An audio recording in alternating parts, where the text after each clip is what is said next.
O inesperado, ambientes hostis, locais exóticos, exaltação da coragem, primado do acontecimento. É um romance de aventura, o assunto de hoje em Cidade de Leitores.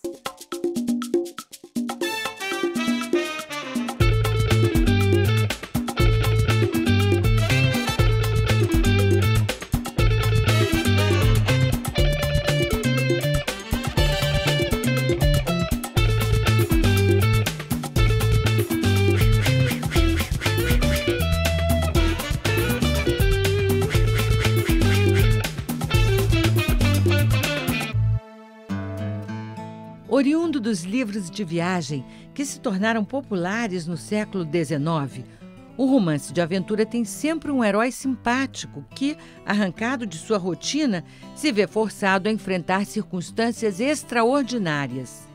É nesses momentos que o protagonista descobre as qualidades que ignorava possuir, como coragem, astúcia e inteligência. Nessa literatura não há preocupações com verossimilhança, pois mesmo seguindo o período de descobrimentos geográficos, técnicos e científicos, o autor tem licença poética para dar o salto de imaginação que vai capturar incondicionalmente a atenção dos leitores. Literatura para adultos que caiu no gosto juvenil, o romance de aventura aguça a curiosidade do jovem leitor e o prepara para enfrentar mais facilmente as adversidades.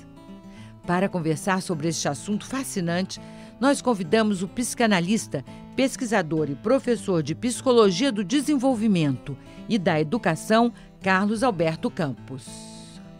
Carlos Alberto, o que é Psicologia do Desenvolvimento e da Educação, hein? Bom, são as áreas da psicologia voltadas à do desenvolvimento para entender como o ser humano atravessa todos os períodos da vida, né?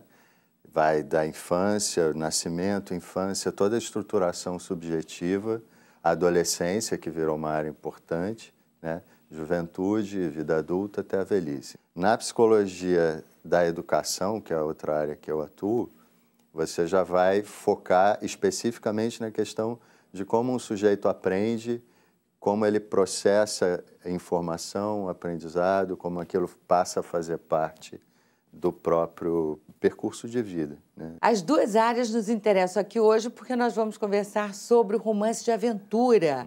E a primeira pergunta que eu te faço é por que ele agrada tanto aos jovens? Fundamentalmente a gente tem uma questão até importante aí, né? Essa juventude que a gente caracteriza como adolescente, ela é meio que inventada, inclusive, a partir do próprio romance de aventura, né? A adolescência não é uma experiência natural, não é só a experiência biológica daquela fase. Ela é uma experiência cultural que tem a ver com a travessia da infância para o mundo adulto. Essa travessia ela é como a peripécia de um herói, né? A própria ideia de aventura, etimologicamente, ela vem de destino, de fado, né?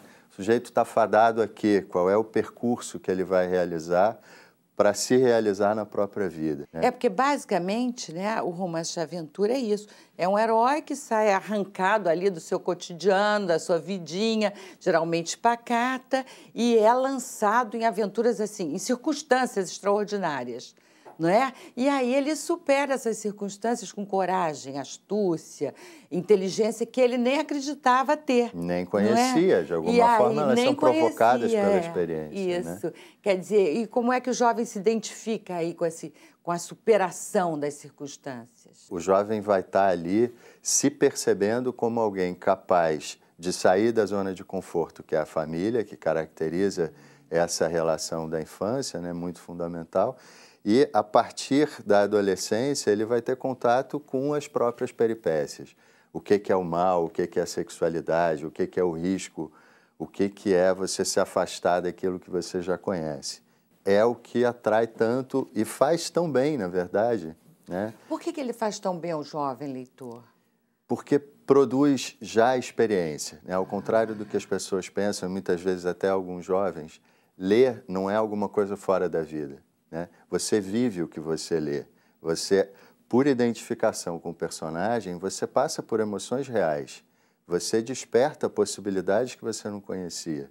né? Então, nesse processo de leitura, muitas vezes o jovem está se deparando, num exemplo extremo, você tem lá um personagem terrível que ameaça de morte, qualquer coisa que o valha, mas esse antagonista do personagem é uma representação de antagonistas menores, mas que existem na vida do próprio sujeito.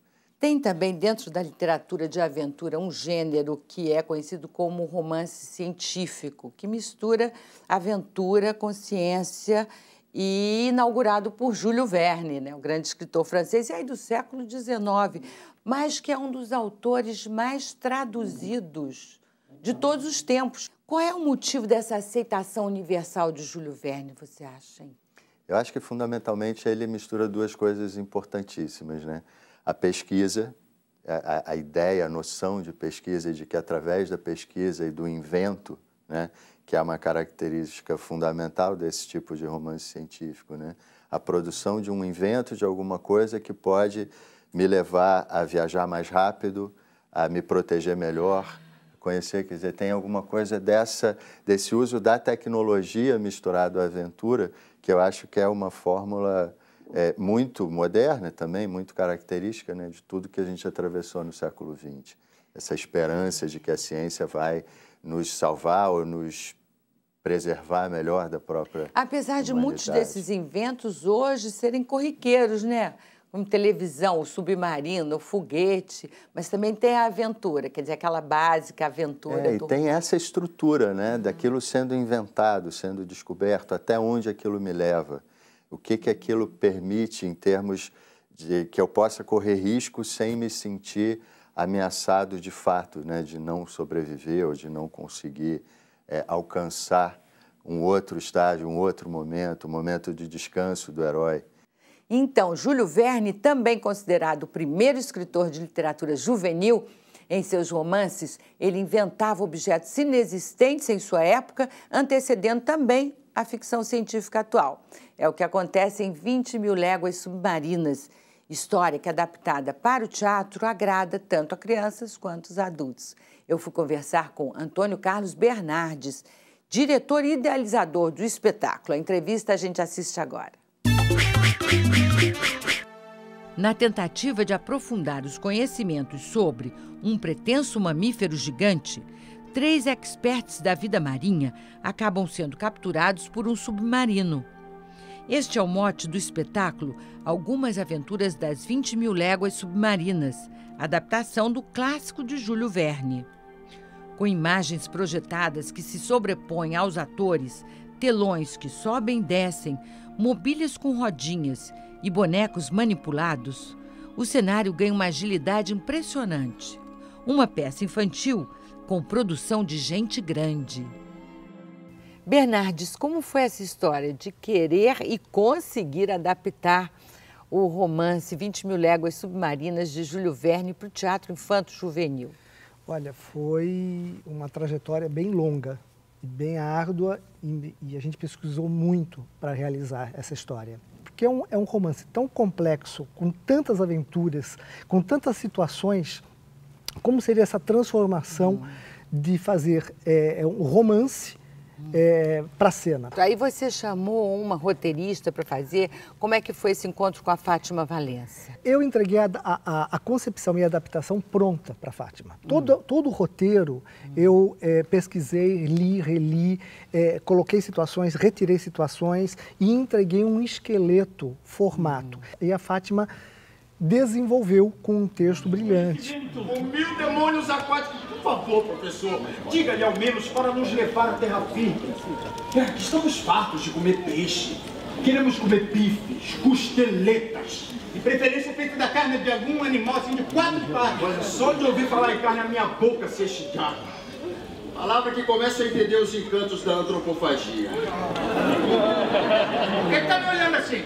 Professor! Bernardes, para adaptar um romance de quase 300 páginas, né, para o tempo regulamentar de um espetáculo, você teve que cortar muita coisa, né? qual foi o critério que você usou para a escolha das aventuras que seriam apresentadas aqui? Bom, de antemão a gente sabia que era impossível apresentar todas as aventuras, por isso que eu resolvi chamar o espetáculo de Algumas Aventuras das 20 mil léguas submarinas, né? O elenco até brincando disse que a gente só faz umas 4 mil léguas. Eu priorizei 2 cenas, 2 episódios que são muito fortes, que é a caçada com o tubarão e a cena do polvo, que é um clássico, né? Que sem isso não haveria o epílogo do espetáculo.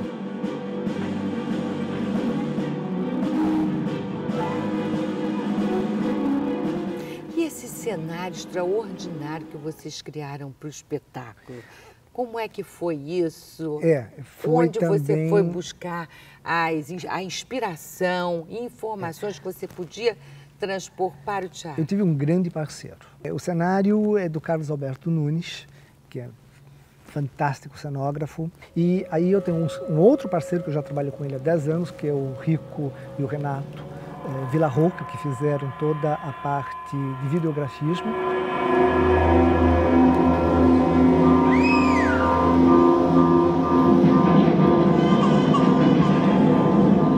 Para contar isso, você usa diversas técnicas de representação, não é?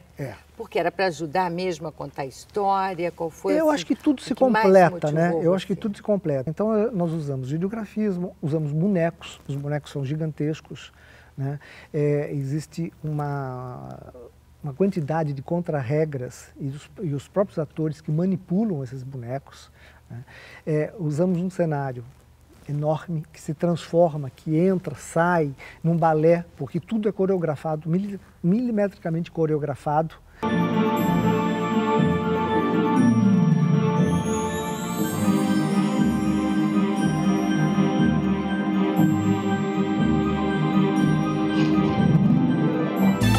No próximo bloco... O gancho, né, do romance de aventura é essa história de mostrar o destino de alguém que vai longe da sua própria zona de conforto, né? E ainda... Nos anos 50, 60, principalmente por causa do filme do Walt Disney, Júlio Verne estava muito presente.